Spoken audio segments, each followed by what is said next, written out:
दावा किया जाता है कि एक इंजेक्शन से कॉम्प्लेक्स फिस्टुला, पाइल्स, ये सारी बीमारियों को जड़ से खत्म कर दिया जाएगा। क्या ये सच है?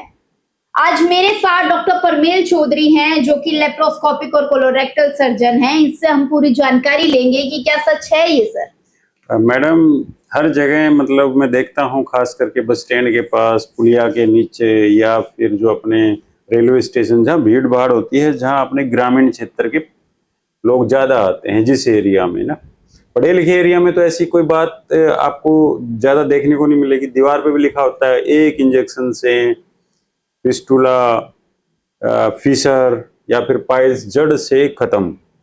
मैं ये कहूंगा कि एक इंजेक्शन से वो जो समस्याएं हैं वो कई गुना ज्यादा बढ़ जाती हैं। वो जो इंजेक्शन वो लोग लगाते हैं, स्क्लेरोथेरेपी एक अलग थेरेपी है, वो किस पेशेंट में लगा सकते हैं, किस में नहीं लगा सकते हैं। कुछ चीजें ये अंडर ट्रायल्स हैं, आज तक कोई गोल्ड स्टैंडर्ड जो ट्रीटमेंट होता है वो आज तक हमारे जो मेडिकल जो लिटरेचर होता है उसमें नहीं आया है कि एक इंजेक्शन से ये फला फला बीमारी जड़ से खत्म।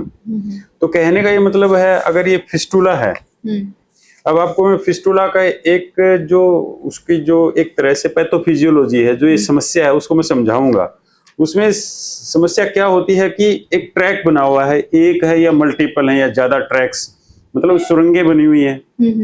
अब आप ये देखेंगे कि एक जो ऑलरेडी जो एक सुरंग बन चुकी है, जो मांस, सड़ा हुआ मांस है, उसकी एक सुरंग बन चुकी है, और शरीर ने उसको इस तरह से बनाया है कि उसके अंदर जैसे कीटाणु, मतलब बैक्टीरियाज हैं, कंटामिनेशन है, फीकल मैटर है, जो पोटी जो हमारा जो फीकल मैटर है वो इसमें कहीं ना कहीं से घुस रहा है ना, और इसमें इन्फेक्शन हो रहा है। कहीं पे अगर ये बंद हो जाता है तो इसमें पस बन जाती है, फोड़ा बन जाता है, कभी इसमें से मवाद निकलेगा, कभी इसमें से ब्लड निकलेगा, कभी पानी निकलेगा, कभी इसमें से दर्द, इसके आसपास दर्द रहता है, या जो हमारा जो मल द्वार है ये उसमें सूजन आ जाती है, जलन रहती है, दर्द, कोई इसको फिशर मानता रहता है ना। कहने का ये मतलब है कि अगर इसमें हम कोई भी इंजेक्शन लगाएंगे, ऐसी कोई भी दवा, हमारे जो मेडिकल इतिहास में मैं बताऊंगा कि ऐसी कोई दवाई नहीं बनाई गई है जिसको कि हम गोल्ड स्टैंडर्ड बोलते हैं, मतलब जिसको कि हम एक तरह से इसको मान ले कि भाई ये इस दवाई से ठीक हो जाता है। सारे तरह तरह के ट्रायल हुए हैं आज तक, है ना, इवन बॉडी के टिश्यूज लेके, फैट लेके, है ना, और जो ब्लड के अलग अलग जो फ्रेगमेंट किए जाते हैं, या फिर ब्लड के ही एक तरह से डिवीजन करके हम उसमें प्लाज्मा देके, मतलब तरह तरह के इस पे एक्सपेरिमेंट किए गए। यहाँ तक कि दूसरे जीव जंतुओं से भी अलग अलग प्रकार का टिश्यू लेके यहाँ पे प्रयास किए गए ताकि ये पाइल्स, फिस्टुला या फिर ये भगंदर वगैरह ये गायब हो जाएं।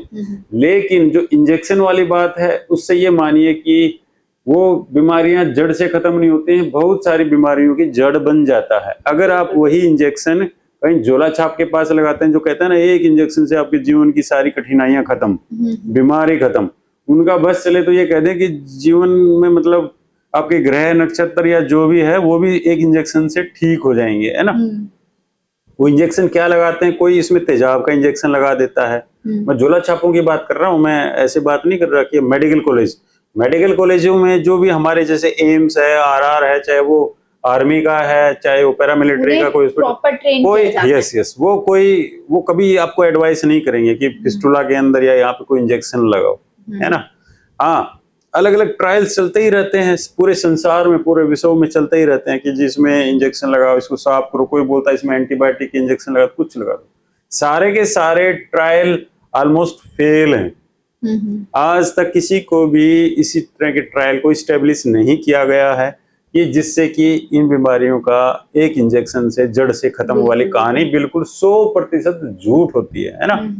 हाँ, किसी में जैसे छोटी मोटी कोई पाइल्स वाइल्स, कोई बवासीर बनी हुई है ना, वो इंजेक्शन लगा भी दिया तब भी खत्म हो गया, और नहीं भी लगाते तब भी बेचारी वो खत्म ही हो जानी थी। अगर कोई छोटी मोटी कोई समस्या, हल्का फुल्का कहीं ब्लड इकट्ठा हुआ है, जनरली जो मरीज होता है वो क्या होता है, कोई ना कोई दर्द लेके जाता है। जब तक किसी भी पेशेंट को कोई दर्द नहीं होता है, इस तरह की कोई सूजन है उसको अचानक जैसे उसको नजर नहीं आती है या महसूस नहीं करता है, तब तक वो कहीं भी किसी हॉस्पिटल में नहीं जाएगा, ना ही किसी झोला छाप के पास भी नहीं जाएगा। उसको कोई छोटी मोटी कोई गांठ बनी होगी खून की, तो हो सकता है झोला छाप को वहीं से रास्ता मिल गया कि भाई हर कोई पेशेंट कोई ना कोई आके दर्द बताएगा, हमने उस दर्द वाली जगह कोई इंजेक्शन, कोई जैसे लोकल एनेस्थीसिया दे दिया या कुछ भी दे दिया, तो उससे उसका दर्द खत्म हो गया। तो उसको बोल देते हैं कि जी आपको तो भगंदर था, आपको तो यहाँ पे साइनस था, या बोल देते हैं आपको तो यहाँ पे फिस्टुला था, या बोल देंगे कि बवासीर थी, या फिर बोल देंगे कोई और कोई मस्सा वस्सा था, है ना। वो खत्म कर दिया, अब उसका दर्द खत्म हो गया। यहीं से वो भ्रांति बनी कि एक इंजेक्शन से जड़ से खत्म।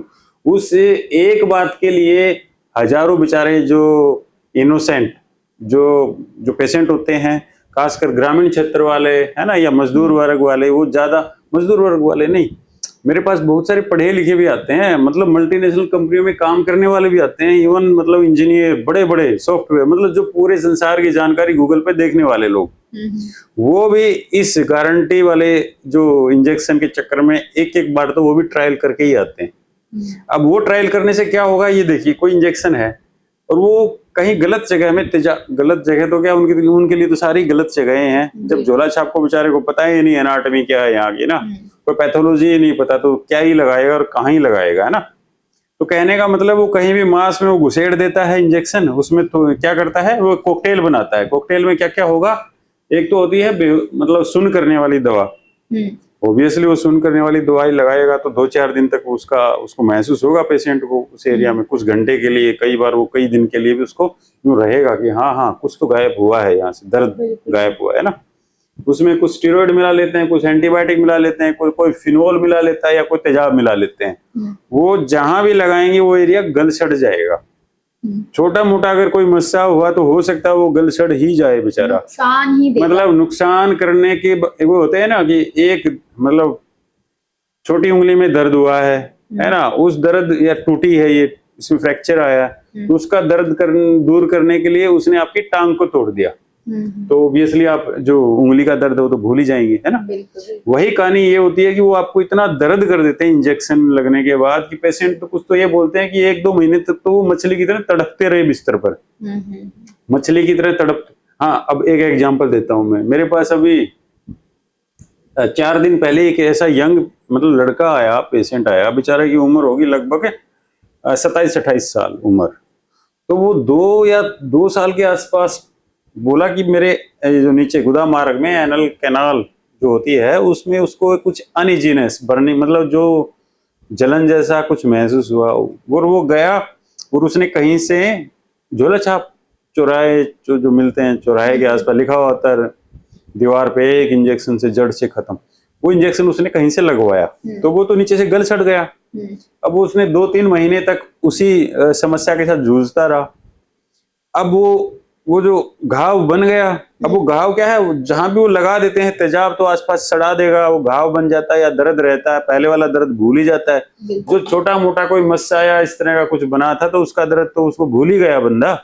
अब वो अगले दर्द से निजात पाने के लिए कोशिश करता रहता है, फिर हॉस्पिटल्स में भर्ती भी रहते हैं, कहीं कहीं मतलब बड़े हॉस्पिटल में जाके भर्ती भी रहना पड़ता है। कई बार सेप्सिस हो जाता है, फोड़ा बन जाता है, या और ज्यादा पूरा बटक है, ये सब खत्म तो नहीं होती बीमारी, लेकिन नुकसान बहुत ज्यादा देकर जाती है। हाँ, तो जड़ से कहाँ, वो तो शुरुआत एक नई बीमारी पैदा करने की कहानी स्टार्ट हो जाती है।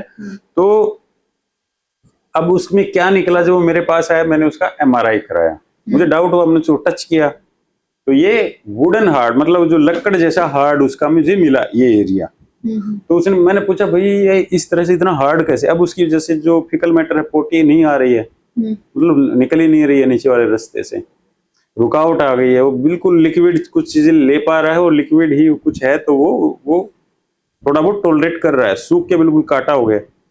मैंने उसका MRI कराया, MRI में क्या निकला, जिस चीज का हमें डाउट था वही निकला। क्या निकला? कैंसर। अब ये एनल कैनाल है, जिसको आप एनल कैनाल जो 4 सेंटीमीटर की होती है, उससे ऊपर रेक्टम होता है, उससे ऊपर कोलोन होती है।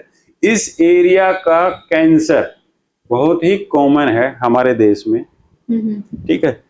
अब इस एरिया के कैंसर के बारे में कोई भी पेशेंट कभी भी सोचता भी नहीं है। सपन में भी क्यों सोचेगा, वो तो हर बीमारी को जो नीचे दर्द है, जलन है या ब्लड आता है तो उसको क्या मानेगा, भाई कोई बवासीर है, कोई फिस्टुला है, कोई फिशर है, इस तरह का वो मान के उसमें इंजेक्शन वगैरह वो लगवा लेते हैं। अब उस इंजेक्शन से जूझने के लिए वो सोचते हैं कि चलो इंजेक्शन से गड़बड़ हुई होगी कुछ, और उसी को ही हुई है, बाकी लोग हो सकता है कि ठीक ही हो रहे होंगे। इसी कंफ्यूजन में वो एक के बाद दूसरा, दूसरे के बाद तीसरा, सैकड़ों हजारों लोग, लाखों लोग मैं बोलूंगा हमारे देश में इंजेक्शन वाले चक्कर में फंसे रहते हैं।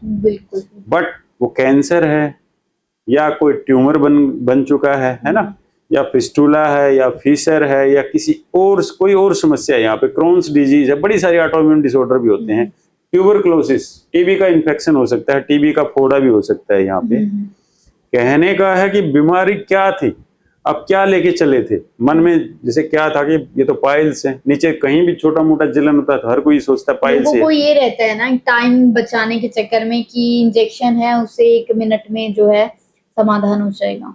हाँ, कहीं ना कहीं लोगों में ये डाउट ये भी है देखिए, और इनके ऊपर कोई पाबंद भी नहीं है। बिल्कुल। मैं तो जब से जैसे बचपन से ही देख रहा हूँ, दीवारों पे लिखा ही होता था। हो सकता है मैं डॉक्टर ना बनता तो मैं भी ऐसे ही सोचता कि भाई इस बीमारी के लिए तो मैं तो यही बोलता, भाई फोन नंबर लिखा हुआ दीवार पे, एक इंजेक्शन से दुनिया की सारी समस्याएं खत्म। तो मैं भी यही सोचता। सावधान रहने की भी जरूरत है। हाँ, लोगों को सावधान रहने की बहुत जरूरत है, समझने की भी जरूरत है। नीचे की हर बीमारी पाइल्स मतलब कि बवासीर नहीं होती है, अंदर की बवासीर है, बाहर की है, मस्से वाली है, नहीं है, क्या है, फीसर है, फिस्टुला है, कैंसर है, क्रोन्स डिजीज है, टीबी का कोई इन्फेक्शन है, कोई ट्यूमर है, या कोई कॉन्जेनिटल एनोमली है, बचपन से ही कोई उसके अंदर डिफरेंट, जो कई बार क्या होता है न्यूरोजेनिक डिसऑर्डर होते हैं, तो वो कॉन्स्टिपेशन उसको बचपन से ही रह रही होती है, या कोई अन्य कोई बीमारी है, इस प्रोक्टाइटिस मतलब कुछ भी, अल्सरेटिव